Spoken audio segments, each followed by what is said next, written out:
Como escrever uma excelente redação para concurso público? Olha só, eu recebo mensagens com frequência no meu Instagram, o pessoal falando bem assim: Laércio, me ajude, eu fiz um concurso aqui, quase gabaritei a prova objetiva, só que na redação que valia 40 eu tirei 18 pontos, reprovei na redação, como é que eu faço para melhorar, não reprovar na redação? Aí alguns pedem bem assim: Laércio, faça um recurso para minha redação, tentar aumentar a nota. E aí quando eu leio lá a redação, vejo que tem muitos problemas de microestrutura, concordância, regência, propriedade vocabular, acentuação, poucos elementos coesivos, não respeito à margem, não tem uma estrutura dissertativa argumentativa. Então, neste vídeo eu vou te dar algumas dicas de como estruturar um ótimo texto, como conseguir uma ótima nota em relação à redação. Beleza? Primeira coisa que você tem que saber: a maioria dos concursos públicos cobram ali uma redação dissertativa argumentativa. Primeira coisa, tem que saber o que é uma dissertação, uma redação dissertativa argumentativa. Você pode ter lá nos tipos de texto, o texto narrativo, descritivo, injuntivo e o texto dissertativo argumentativo, que é o que as bancas gostam de cobrar. E normalmente 30 linhas. A banca te dá 30 linhas para você produzir uma redação dissertativa argumentativa sobre um tema específico. Então, primeira dica que você tem que saber, olha só. Se a banca pedir um texto dissertativo argumentativo, você vai colocar ideias, defender o seu ponto de vista sobre um tema específico, ok? Então, tem que saber o que é um texto dissertativo argumentativo. Normalmente, você vai estruturar em 4 ou 5 parágrafos. 4 fica até mais didático, 1 para a introdução, 2 para o desenvolvimento e 1 para a conclusão. Na introdução, você vai apresentar a sua tese de maneira contextualizada e sinalizar os argumentos que você vai desenvolver nos próximos parágrafos. Nos parágrafos do desenvolvimento, que pode ser o segundo e o terceiro, se você fizer 4 parágrafos, você vai desenvolver as ideias que você apresentou lá na introdução. A introdução você sinaliza. Nos parágrafos do desenvolvimento, você desenvolve as ideias. E no último, você vai trazer uma conclusão. Se no edital pedir uma proposta de intervenção, uma elaboração crítica, uma solução para o problema no estilo Enem, você vai colocar uma proposta interventiva bem articulada, bem rica. Se no concurso público não cobrar, você não precisa mais, você vai retomar lá a sua tese, lá na introdução, mantendo um diálogo ali entre o texto.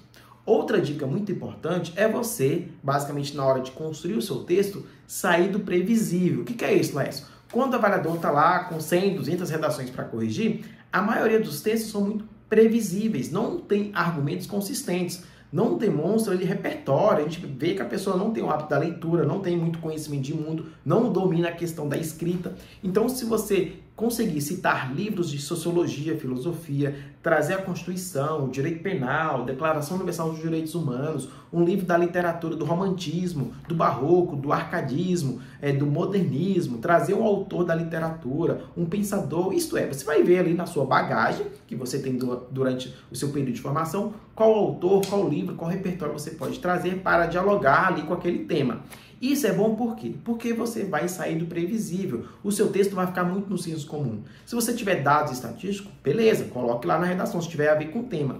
Então, muitos candidatos acabam decorando algumas frases para tentar encaixar. Às vezes dá certo, às vezes não. A gente percebe muito que ele tentou encaixar uma citação ali. Então é interessante que você tenha repertório. Como é que você constrói repertório? A minha dica é: leia bastante. Não tem para onde fugir, é ler bastante, ler diversos gêneros textuais, ter o hábito de ler informações na internet, livro de literatura, livro de filosofia, assistir bons filmes, boas séries, escutar boas músicas e tentar trazer daí repertórios para você poder citar no seu texto.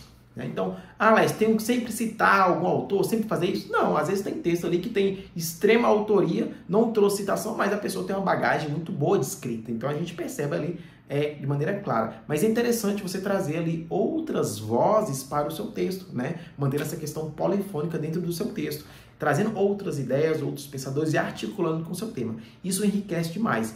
E quando você consegue diversificar, por exemplo, você traz ali no primeiro parágrafo, você fez uma alusão histórica, trouxe lá o período da colonização para articular com o tema sobre racismo, pensando se o tema é sobre racismo. E aí depois, no segundo parágrafo, você traz uma legislação que fala sobre essa questão de racismo.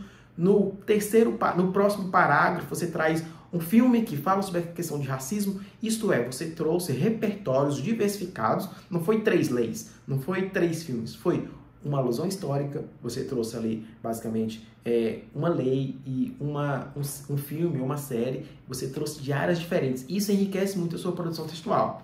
Outra coisa também que eu vejo muito nos textos dos candidatos é falta de Utilização dos elementos coesivos. São os articuladores gramaticais. Então, utiliza bastante. Nesse sentido, nesse viés, sendo assim, logo, portanto, por isso, neste pensamento, em primeira análise, em segunda análise, que são os elementos coesivos. Se você digitar aí no Google, tabela de elementos coesivos, vão aparecer diversos. Aprenda a utilizar esses elementos coesivos. Então, quando você está lá no ensino fundamental, 7º, 8º e 9º ano, estudando orações subordinadas, orações coordenadas, é para isso que o professor quer que você aprenda. Para quando você tiver que construir sentenças, utilizar os elementos coesivos, que são as preposições, as conjunções, as locuções conjuntivas, os pronomes, você retomar o que você já disse antes, utilizar o cujo, os quais, o que são as preposições, as conjunções, os elementos que vão amarrar o texto, manter a coesão textual. Então eu vejo muitos candidatos perdendo muitos pontos nesse quesito coesão e coerência. Outra dica muito importante quando você estiver estudando para concurso público, sempre tem que ficar ligado nos critérios de avaliação. Muitos candidatos nem ficam ligados ali no edital o que é cada quesito avaliativo. Então leia, por quê? Você está produzindo um texto para ser avaliado por um especialista e esse especialista está ciente, muito ciente, porque ele tem uma tabela de avaliação dos critérios de avaliação. Então você tem que produzir o seu texto pensando nos critérios. Tem 4 critérios lá, sei lá, tema, texto, argumentação, coesão e coerência e elaboração crítica. O seu texto tem que ser construído com base nesses quesitos. Então, às vezes, a redação vale 10 pontos. Cada quesito vale 2,5, se for 4 quesitos. Você tem que pensar, bom, terminou o texto, você vai ler. Bom, será que coesão e coerência no texto tá bom? Não, tá não. Deixa eu reescrever e utilizar mais elementos coesivos. Argumentação. Meu texto está previsível, tem argumentos consistentes. Bom, consistente. Então, aqui eu vou ganhar ali perto de 2,5. O meu texto, basicamente, fugir da tipologia textual, fugir do tema. Não, meu texto fala sobre o tema do primeiro, segundo, terceiro, quarto parágrafo, ok? Eu não trouxe outra tipologia textual, tá dentro ali da tipologia dissertativa argumentativa, beleza. Eu trouxe proposta interventiva detalhada e rica sobre o tema? Trouxe uma proposta interventiva, mas está muito vago, então você vai reescrever. Isto é, quando você estiver escrevendo o seu texto, você vai pensar sempre nos critérios de avaliação da banca, sempre.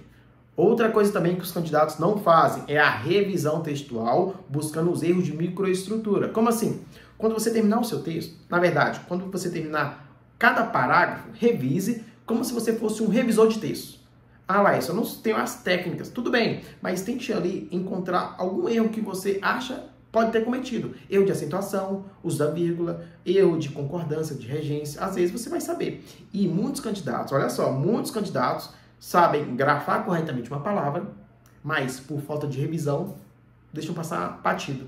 Aí perde ponto de microestrutura, que vai descontando. 0,15, 0,02, 0,06. E aí no final descontou ali 3, 4 pontos na redação de 10 por conta de vários erros de microestrutura que às vezes o candidato sabe.